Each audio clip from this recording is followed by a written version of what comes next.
Everybody? Okay, got it. Okay, so a bit about myself.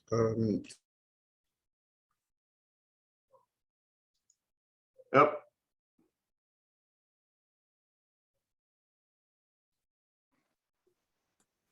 Okay, yes. So I left New York City in 1971 and came to Quebec City to join the Faculty of Medicine there, faculty position.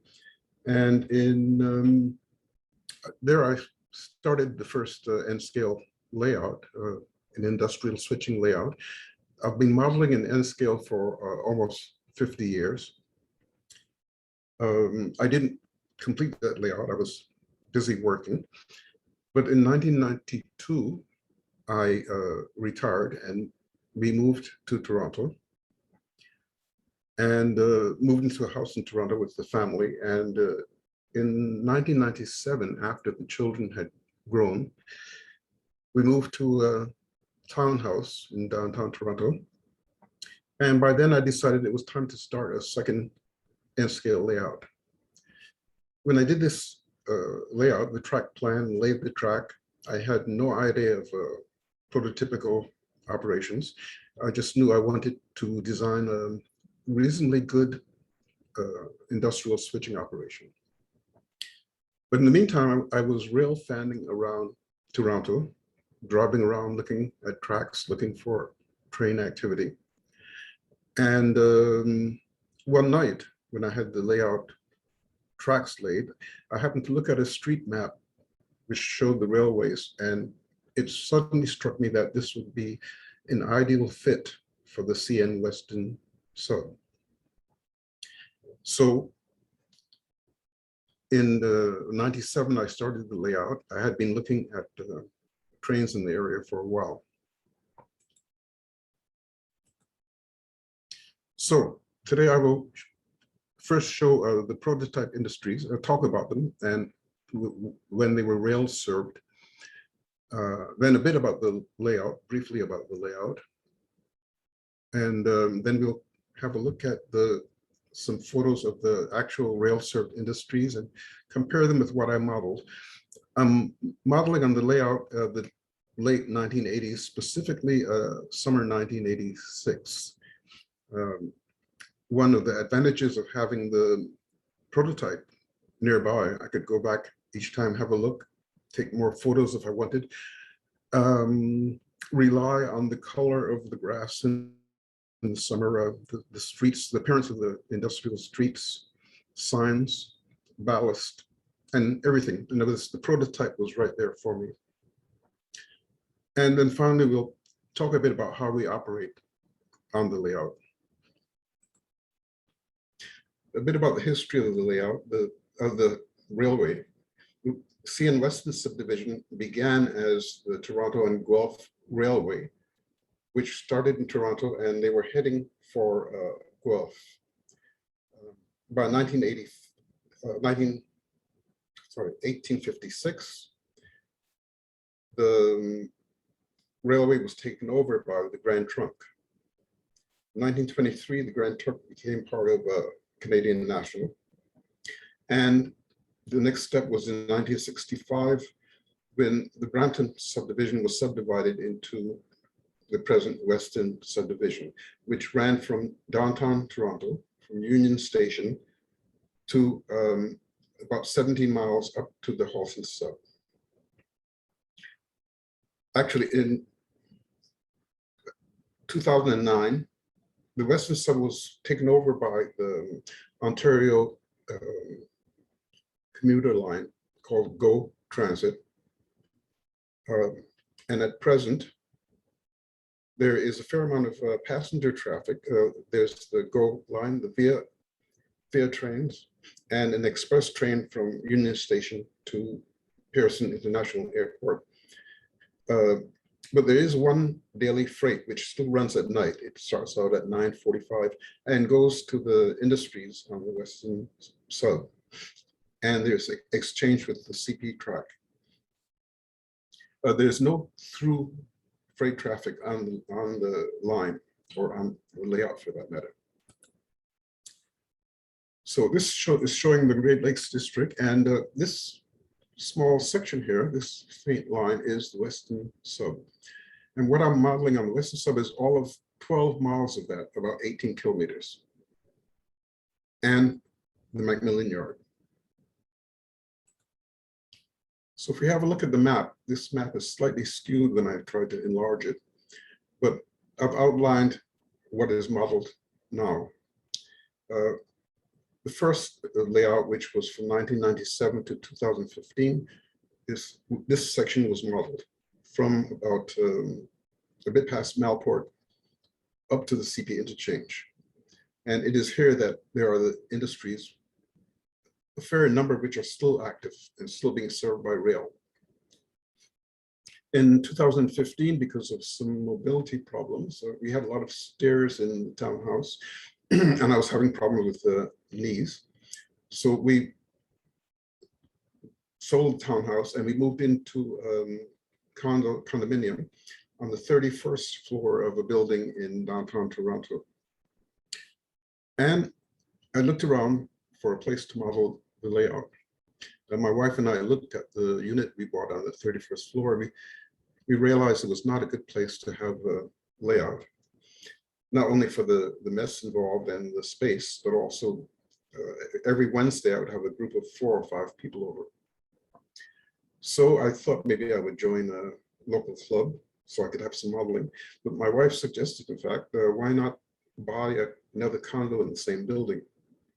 So I did that. I bought a studio, 500 square feet studio in it. And this section was enlarged. We have more space now. So the present CN Weston Sub includes part of the Macmillan Yard. In the actual Macmillan Yard, which was at one point was the largest classification yard in Canada. The largest now is in Winnipeg. But in this yard, there's a 33 track yard, which is designated for local industries, the local industries being in the Weston Sub. So we have a track leaving Macmillan, coming along the Halton Sub to the junction at Hall West, and then going to the Weston Sub and interchanging with CP. There's a storage yard here in Malport, and all 3 yards are modeled on the layout, and they all play an integral part in operations. This shows a detail from the 2021 employee timetable. What is outlined in red here is the portion that we're modeling. The industries are in this area, starting with the Woodbine West and heading up to about milepost 5. Control here is under CTC, which was originally at the Macmillan Yard and is now, I think, in Montreal. However, the service tracks, there's a north and a south service track in this area from which the industrial spurs originate. And those are under yard limits operation. This is a map, 1999 map, which was actually made for the GO train simulator to train people operating the GO trains. But as you can see here, there's a fair number of industries that even in 1999 were still active, both on the north service track and the south. On the layout, I'm modeling only one service track, which serves for both the north and the south. And the main track is not modeled on the layout. You'll notice when I get to the models, places like Bethridge Road and Martin Grove, these are the locations from which I photographed the various industries. So the actual industry may be on a specific street, not necessarily Bethridge Road, but on the layout, this is freelance to a certain extent. So it's not an exact correspondence. But the food The meatpacking plant, which I've modeled, is on Martin Grove Road, and the cement plant is on Bethridge Road. So if we head further east, we get to Etobicoke North, which is again another section of industries. We've also modeled some of the major street crossings. And this is the Humber River, which is a small river in Toronto. We've modeled also the bridge passing over the Humber River. And extending further east, again, we're heading east towards Toronto. We have a paper manufacturing plant, which is Facel. At least in 1999, it was a Facel. It's changed hands a few times, but we've modeled this on the layout. Now, one thing is this is shown on the eastern section of the Weston sub, whereas for convenience of the layout, this paper plant is actually on the Weston end. So it's not, again, it's not completely prototypical. This is the street map, similar to the one I looked at one night and realized that it was a good fit. And it shows what is typical of urban railway. You have a lot of crossings, for example, crossing Bethridge Road, which doesn't show up here, but it crosses here. So there are a fair number of places where the road crew on the local have to flag crossings or have to wait for policemen to stop traffic. So one interesting aspect of operation within the city. And another thing that is not prototypical in my model is that on Disco Road, there is a bulk transfer unit, which is modeled. In fact, actually one of the oldest rail served industries in the area. It's on the west side, but actually on the layout model, it's on the east. So when I began to adapt the layout to the Weston sub, I had the Toronto Research Library do a study for me of industries in the area. And they provided 3 industries, Scott's industrial industries, which were very useful. On these industries, they list each industry street by street with the number of employees, which gives you an idea of the size of the layout and the type of industry, what they produce. And from this, one could see what would be reasonable rail-served industries in the area. Not all of the ones that I modeled were identified on these streets. Some of them were, but with time, there's changes in course of the industries. And this is an example of this is a footnote from a 1980 timetable, around 1980. And it shows, for example, Dixon Road, which is modeled on the layout. There is one of the places where the layout, the train crews have to themselves arrange, either with the police or arrange it themselves to stop traffic when they're going to an industry passing these streets, Belfield Road, Vulcan, and so on. One other thing on comes from the footnotes here. I think it's not shown here, but it shows that specifically on the spurs leaving the south and north service tracks, 6-axle locomotives are not allowed. So on the layout, we use our SD40s as transfers rather than local. So we'll get now to the prototype. I just want to check my notes and forgot to mention something, but not of great importance. Yes, I wanted to point out that the actual distance that we're modeling is a total of about 24 miles, 12 miles on the Halton and 12 miles again on the part of the Weston sub that is being modeled. So the layout is self-contained. In fact, there's no through traffic. And on the layout, we have 145 cars serving 9 industries with 2 local trains and 2 transfers. And these cars all stay on the layout. They don't come off the layout. They don't have to be put on the layout. With the operating system we use, they stay there and move around. Here's an example of a typical rail service. Looks like there's no longer rail service on this spur, but further down in the distance, you can see that this industry, or these two industries, are being served by rail. But this gives us an idea of the color of the foliage, which we were able to model, the sidewalk crossings, a number of details, including this is a crossbox, which is leaning. So it doesn't much matter on the layout if you do happen to bump one with your elbow. It remains prototypical. Here is a typical warehouse. And the streets they're 22 feet wide. I went there and measured them.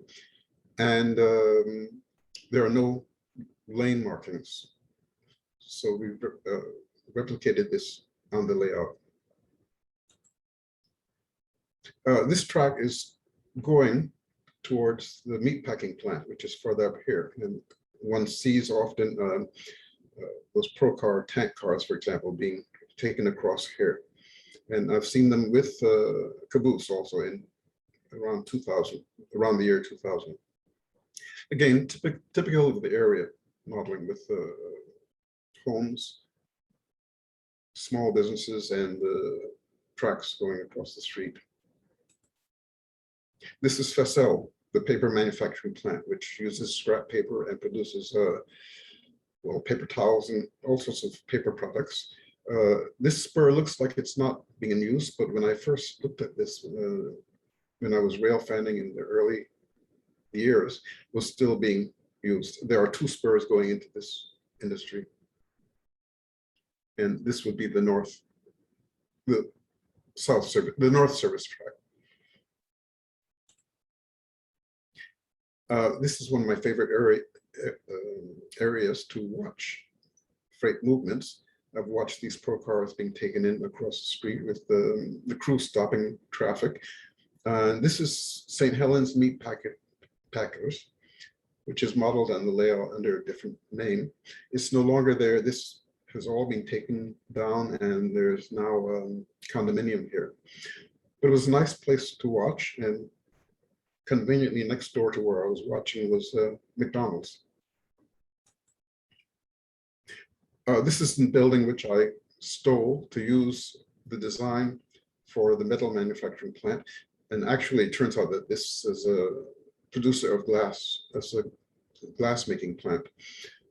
But in the area, there are a number of plants like this, medium-sized plants, which have enough delivery of material and producing the material where they would be using rail.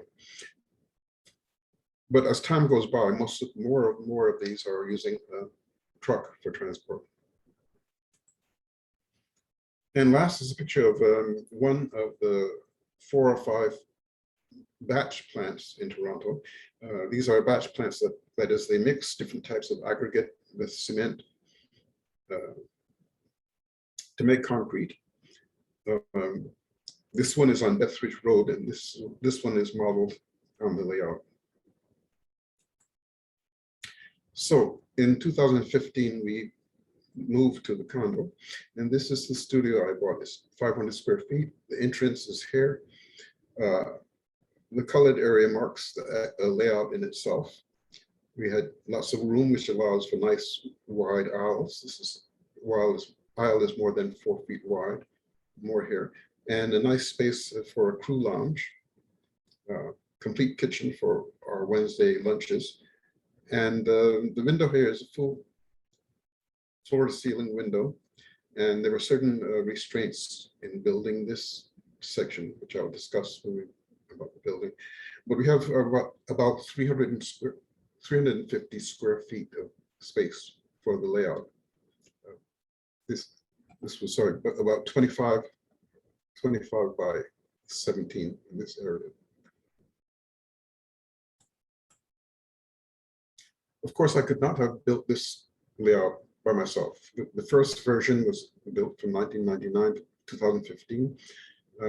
Again, with Bill O'Shea. Bill was a neighbor of mine who had never seen a model railway. And by the time he was with us for about a year or two, his friends thought he had worked on the railroad for a living. So he was the electronics guru. I learned a lot about electronics from him. He joined us on the new layout also. Keith Martel was another fellow member of the Canadian Association of Railway Modelers, the Toronto chapter. He's been with me since 1999. And we have now James Razor, who's a young architect. You will see his work on the layout, and two new members, Mark Early and Terry Danielico. So to build the layout briefly, when I moved into the condo that I bought, the studio, I got a permit for work by contractors, and that permit allows you to make noise on Monday to Friday from 9 to 5. So this was fortunate because to build the support here, these Rubbermaid brackets and the bracket holders, I had to drill into a concrete block wall. So, and I sort of winched each time I drilled into that, thinking of the neighbors next door. But I did this during the time in which we were doing renovations. For the renovation, I had a partition removed here. The floor was already carpeted, and I installed mainly LED lighting. So the system we used was, these boxes are made from 5-inch wide strips of 1/2-inch plywood. And I chose plywood because it is more stable as far as deformation or shrinkage than dimensional lumber. So the structure is made of a 4-by-2 foot box with a strip of a dimensional 1-by-1 across to support the supporting medium, which is going to be 2-inch styrofoam. The brackets are available in different lengths, so they could be chosen to fit depending on the depth of the layout. The structure leaves open storage space open underneath and space for workbenches. The system is Rubbermaid, the brackets and the supports. There's a faint pencil line, which you can see here. That is the line we drew with the laser device centered in the room and rotated so that we had a level layout. Okay, there are no gradients on the Weston sub. Everything is level. And again, this is a 10-foot long peninsula built with the same structural material, the frame being plywood and the cross pieces being a mixture of plywood and dimensional lumber. You can see here, these are the 8-by-2 panels of 2-inch styrofoam, which will make the surface for the layout. And because of some constraints or in building, we couldn't have any bulky material in the window. So to build the structure for the railway to cross, we used two 14-foot long steel supports. The supports normally used in wall building, bolted together to give a good strong steel box structure. And on top of that, we built this wood support. And the legs, which are 2-by-2s, adjustable, are arranged to coincide with the frame of the window. So some details of the layout. The height was a reasonable standing height. And I think the next layout I would build would be sitting height. But this was the structure. There was always, all of the layout has a very good reach, no more than 24 inches as a reach. The peninsula was 44 inches, but it's operated from both sides. Track was code 55, flex track. There's a total of 3 scale miles of main track. Turnouts, microengineering. This was a problem. I purchased about 50 microengineering turnouts. New, and being new, I made the mistake of not checking that they were engaged, and they were all installed with their servos to operate them. And when I started running, we had a lot of derailments. I measured with a micrometer and discovered that things were too tight.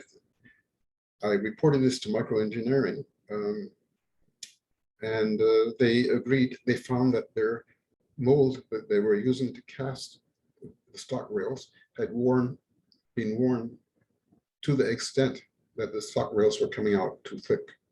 They offered to replace them, but everything being placed, we figured we would just grind away, grind them into gauge.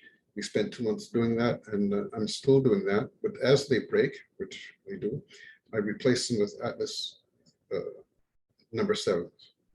The Atlas are better made and completely in gauge. Curvatures on the layout, we have good generous curvature. And in fact, the tightest curve is 14 inches, which in N scale is still a medium-sized curve. And this is hidden underneath some buildings. On the Rolex stock, we replaced all of the couplers with body-mounted couplers. Replace all of the truck-mounted with body-mounted couplers. Replace the plastic wheels with metal. And each car is weighed to 40 grams per car, which is more than the NMR standard, and 40 grams irrespective of the length of the car. And I found this cars that are heavier track much better, especially when you're dealing with code 55 track. Control is by lens, DCC. These are the turnouts, and they're operated by a servo, which can be programmed for the speed of movement and direction. So this allows you to have a prototypical movement of the turnout. And the system is from Barrett Hill, a company called Barrett Hill. In the background, you can see the system used for programming each turnout. And they have a system of what they call touch toggles. These are operated by the capacitance in your finger. So you just brush your finger across and that changes the turnout. This is an example of the turnouts for the yard. Locomotives that we use are fitting for the era, 1986. 2 SD40s, which are the 6-axle. Those are used for the transfer runs between the 2 yards. We have GP40s, GP38-2, and some remodeled GP9s. And we can just skip this. The Alcos have since been retired. The GP9s have been put for scrap. So these are what we're running now. And they are fitting for the era. This is a view you see when you enter the layout at present. In the back here is the classification yard at McMillan, storage yard at Millport, and here would be the CP interchange at the end of the line. And the crew area here, and you can see there are 3 workbenches available, which fit underneath the layout.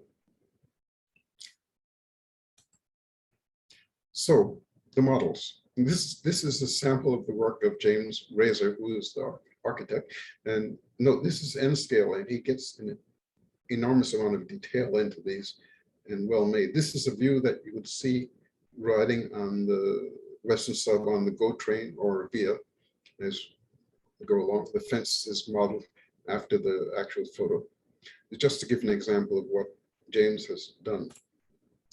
So just to go back to the map again, the layout will be from McMillan Yard to Millport storage yard to the Western Sub area and down to the interchange. And this is the track plan. We start here with the switching lead. We have an arrival track, departure track, and a track for the engine runaround. A 9-track yard, which holds about 100 cars. Caboose tracks and engine service area here.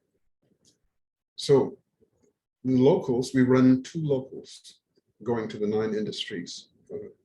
By running 2 locals, we have more flexibility for our crews depending on the number of crew we have for an op session.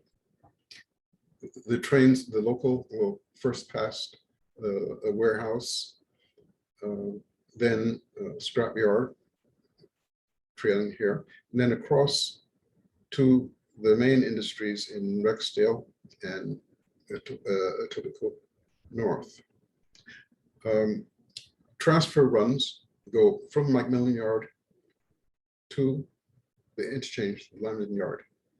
And in the operating system that we use, these 3 layouts are integral to the operation. That is, if an industry produces a product, it's taken by the local returns to the classification yard, and cars are classified for the next train going out, or for the transfer, which would pick up that product and then take it to the landing yard. And if, for example, it's a covered hopper full of clay, for example, as a byproduct from the paper plant, it would be taken here, and in 24 hours, that is for the next session, that covered hopper would become an empty. And it may be filled with something needed by another industry, or the empty may be taken by the transfer back to Macmillan and then taken by a local to the storage yard until the industry requires it. In the operating system, the request of an empty by an industry to load the product initiates a car move. I won't go too much into detail of that, into divisions and so on. So if we start out at the Macmillan Yard, which is, I'll just zoom in for a minute here. This is the engine service area in the back. We have buildings for repair in place in the Macmillan Yard. We have a track with some maintenance away. And then these are the 9 classification tracks here. And the arrival track, departure track, and the engine runaround, and the switching lead is there.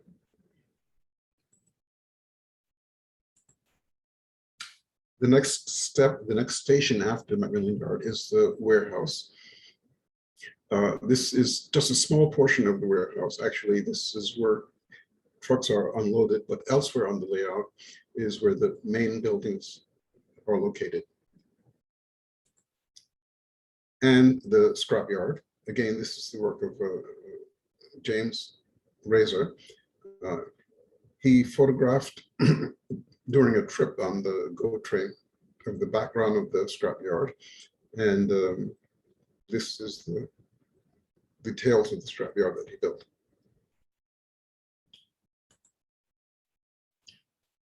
The scrapyard, okay, so the scrapyard is over here. And this is the storage yard where cars wait either with a load requested by an industry or with an empty car that is requested by an industry which is going to produce, ship something. The 14-inch radius is under this area. And I'll just focus in a minute on these buildings here. And the thermostat for the room. So going back to the tracks, so now we will be coming along the back here, crossing over to the industries.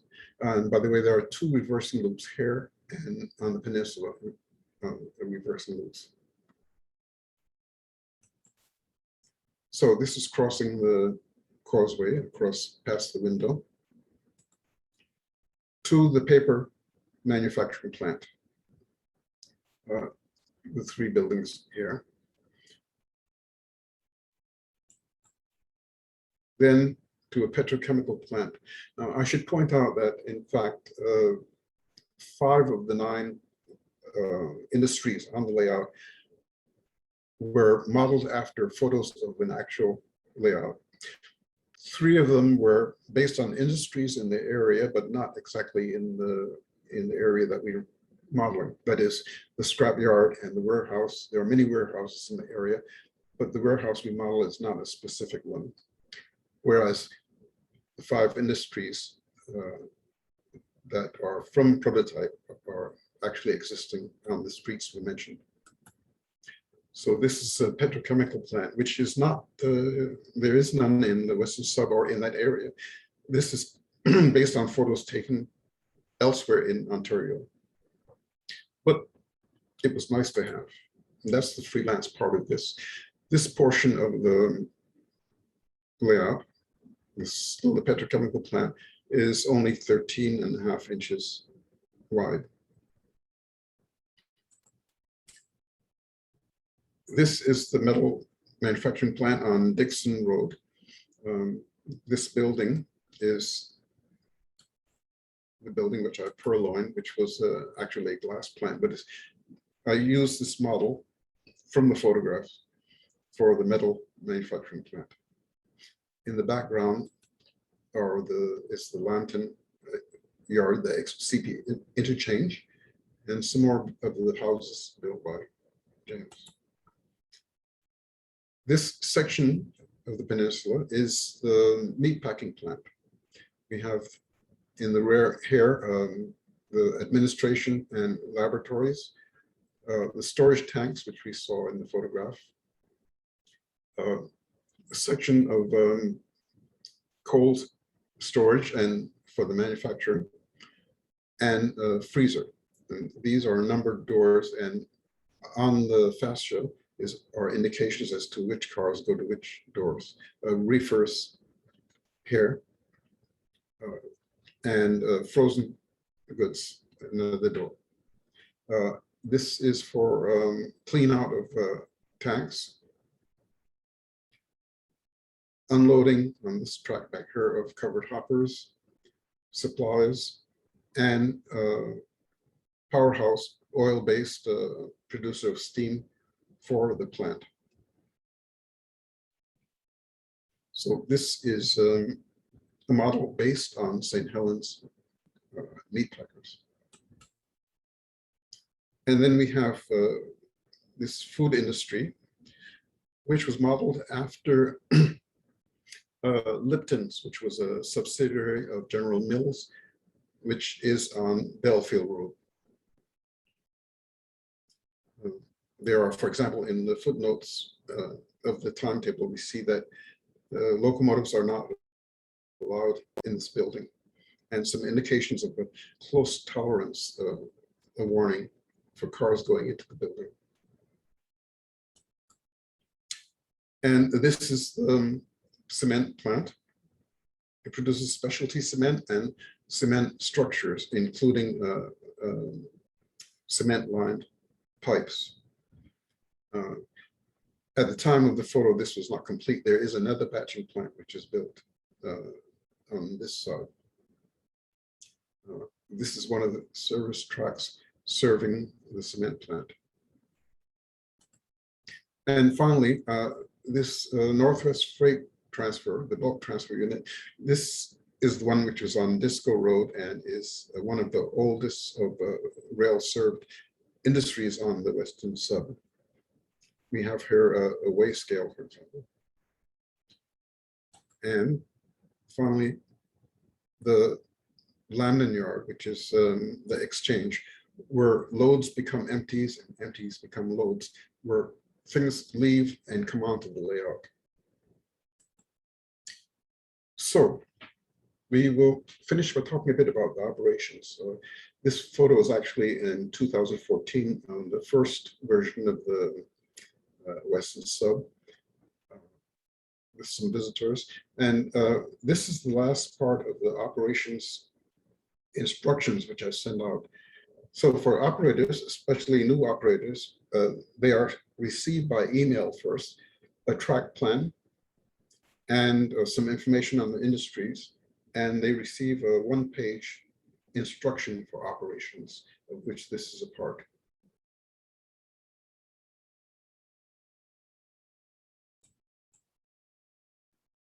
the program we use is made by Albion Software. I've been using this for over 20 years.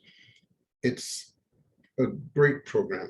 I'll explain a bit about how it works. It's very creative, and as you have a feeling of satisfaction when you have built a database and it works.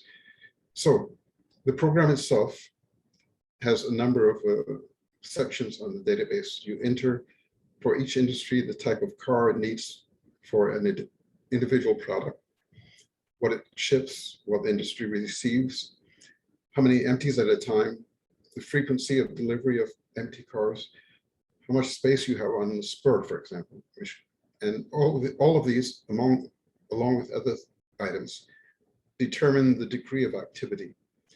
So you can pick an industry, do a research on it, so that you know what it's making and what it needs, and you can determine the amount of activity you run for a given industry.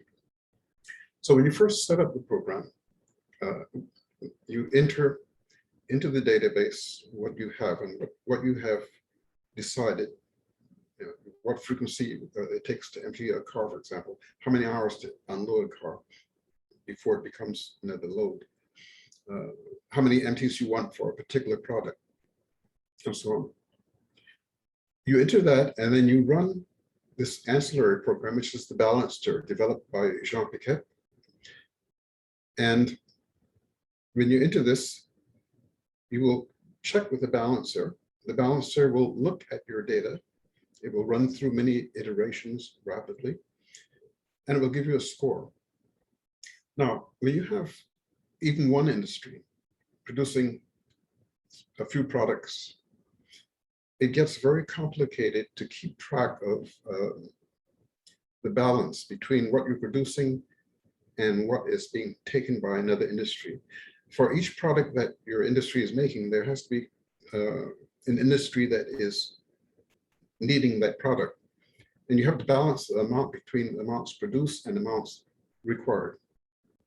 So in the interchange track in Lambden Yard, you will build in the database a series of virtual industries, which will require what your corresponding industry is producing. But I have 9 industries, and there's no way that one could, in your head, keep track of balancing all of these products and for all industries. And that's done by the balancer. The balancer looks at what you've entered in the database, and it will give you a score. Now, the idea is that you want to end up with a score 1 or less, and then it's balanced. You may start with a score, say 30. But the balancer tells you what you need to do to correct it. It will tell you, for example, you have not enough cars of a particular type for a particular product, or you're producing too much of the product, or not enough product compared to what the virtual industry needs. So you make these corrections, you go back and run the program again, and now your score may be down to 7. The balancer will tell you what the major points that give you that 7 that have to be corrected, and you will quickly end up with a score of 1 or less. And once you've done that, as long as you don't make any drastic changes, like a new industry on the layout, you don't have to touch anything. You can run session after session for a year, and the system will run very well. It will be realistic movement. The movement is non-random, and it's based on what you determine that the industries need. So it's I find it's a great program. I have version 8. They just recently came out with a new version, which corrects some of the problems with blocking on the switch list. So the program will generate, for one thing, a switch list. And I'll get to that in a minute. But I'll just show you here. These are the 9 industries that we have. Material that is shipped and material that is received. So for each industry, for example, for paper, I went to the internet and looked up several manufacturers of paper of different sizes, when they get scrap paper, how they handle it, and what are byproducts such as clay and fiber and so on. And for each of these industries, well, except for bulk transfer, there's nothing to worry about. And the warehouse is okay. But you have the fun of doing the research of the industries, and you get to know them and to know realistically what they would need in the way of rail cars. And as an example, for this, let's take the meat plant, for example, I use a capital P to designate for the software that this is a product as distinguished from the meat that is used to produce it. Okay. So the system knows when you're talking about a product or consignment. So for each of these, you have a different car type, which is entered into the database. And you can make changes in items here, for example, without affecting the balancing. You wouldn't have to go back and do a balancing again. This is a shot of the actual computer screen of products for a single local, one of the two locals, which visits a certain industries. Car types for each are entered. Here's an example of shippers. For example, the food plant, Local Foods, is producing perishable food products, which go in reefers, and liquid food products, which go in the tank cars. And notice the Lambden Yard, these are the virtual industries. They're producing what the industries are needing, which become consignments for the industries. The scrapyard, for example, it produces recycled metal. It has no consignments because it gets the scrap by truck. This is an example of the shipper part of the database, for example, for a single local. And for example, I'm sorry, this is consignment, not shipping. The previous one was shipping. This is consignment. Notice the bulk transfer will receive plastic pellets, for example, bulk dry chemicals in covered hoppers. And the virtual industries, for example, are receiving products from the paper manufacturer and from the food producer, and receiving products from the scrapyard. And this is the final shot here. One of the determinants of the activity for the different industries is the space available in numbers of cars you can fit onto a spur.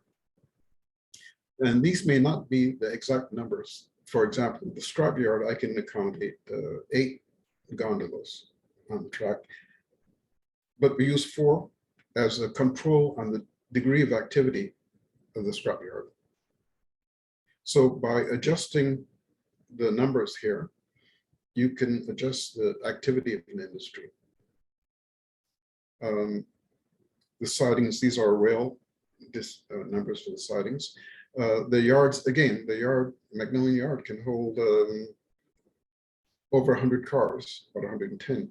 But if you were to put in 110 in the program, you would have an attempt to produce an enormous amount of activity to keep that yard half full, for example.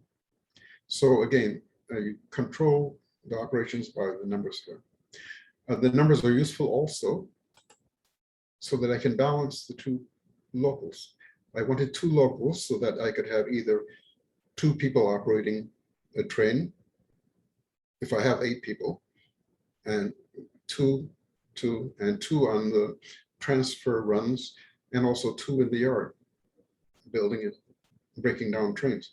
But by using the capacity in number of cars on the spur, I can balance them so that I have a reasonable balance between the 2 locals.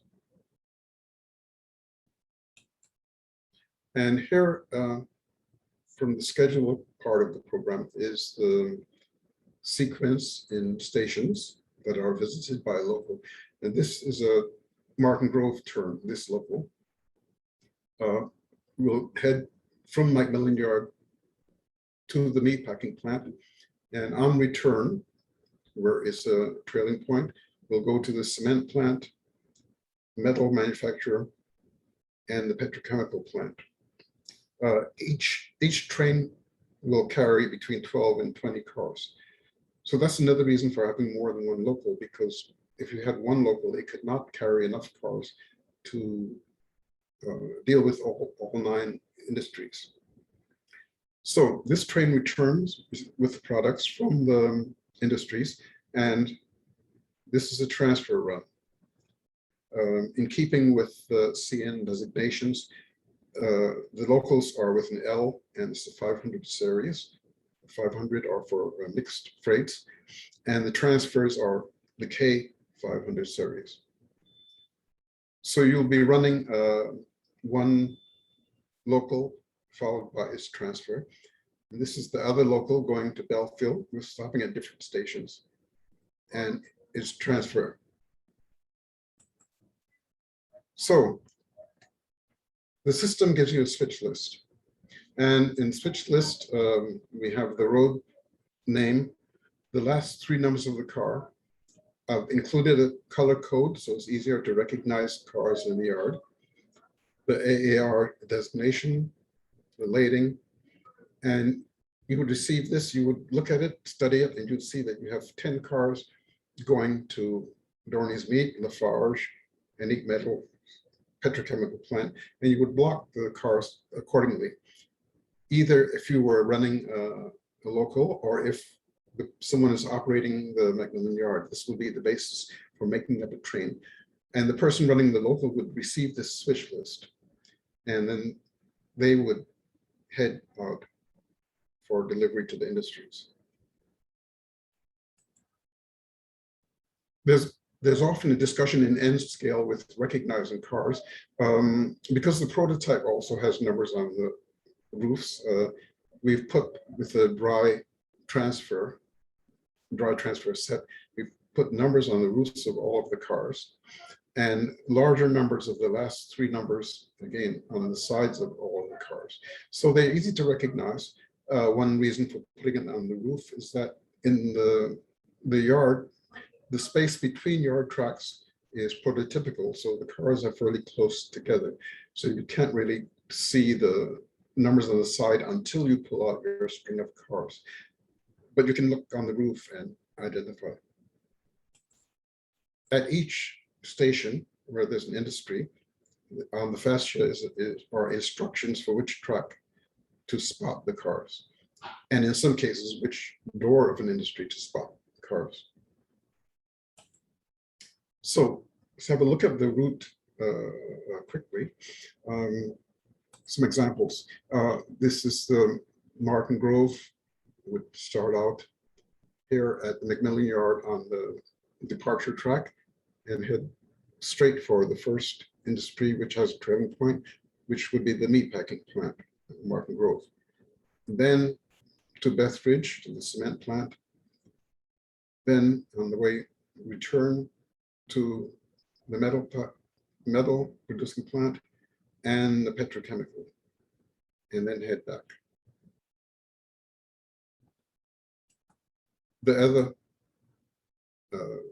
local, again, heading out from the departure track, serving the warehouse, scrapyard, then to the paper manufacturing plant, and then to the bulk transfer warehouse, and back finally to the food processing plant.